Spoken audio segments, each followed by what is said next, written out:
کیا آپ جانتے ہیں اللہ تعالیٰ امیر کس انسان کو بناتے ہیں؟ تو چلیے جانتے ہیں۔ ایک دفعہ عیسیٰ علیہ السلام کوئی دور پر جا رہے تھے، راستے میں ایک شخص آپ کو ملا۔ اس نے آپ سے کہا، اے اللہ کی نبی، میں چاہتا ہوں کہ میرے مال میں تھوڑی کمی ہو جائے، کیونکہ میرے پاس اتنا زیادہ دولت ہے کہ میں سنبھال نہیں پا رہا۔ حضرت موسیٰ علیہ السلام اس کی باتیں سن کر آگے بڑھنے لگے کہ ایک اور آدمی آیا اور کہنے لگا، اللہ کی نبی، میں بہت غریب ہوں، میں چاہتا ہوں میرے پاس تھوڑی مال و دولت آ جائے اور آپ کوئی دور پر جائے تو اللہ تعالیٰ سے میری اس بات کے بارے میں ضرور کہہ دیجئے گا۔ اور جب حضرت موسیٰ علیہ السلام کوئی دور پر جا کر اللہ تعالیٰ سے اس کے بارے میں سوال کرنے لگے تو اللہ تعالیٰ کا ارشاد ہوا، موسیٰ اس امیر سے کہنا کہ میرا شکر کرنا چھوڑ دے، اس طرح اس کے مال میں کمی ہو جائے گی، اور غریب آدمی سے کہنا کہ میرا شکریہ ادا کرنا شروع کر دے،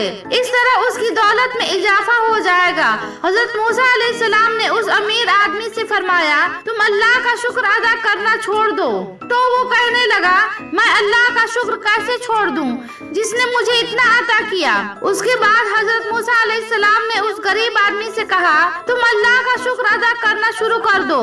تو وہ غریب آدمی کہنے لگا، میرے پاس تو کچھ نہیں ہے، تو میں اللہ کا شکر کیوں ادا کروں؟ اگر بات سمجھ میں آئی تو ایک پیارا سا کمنٹ ضرور کریں۔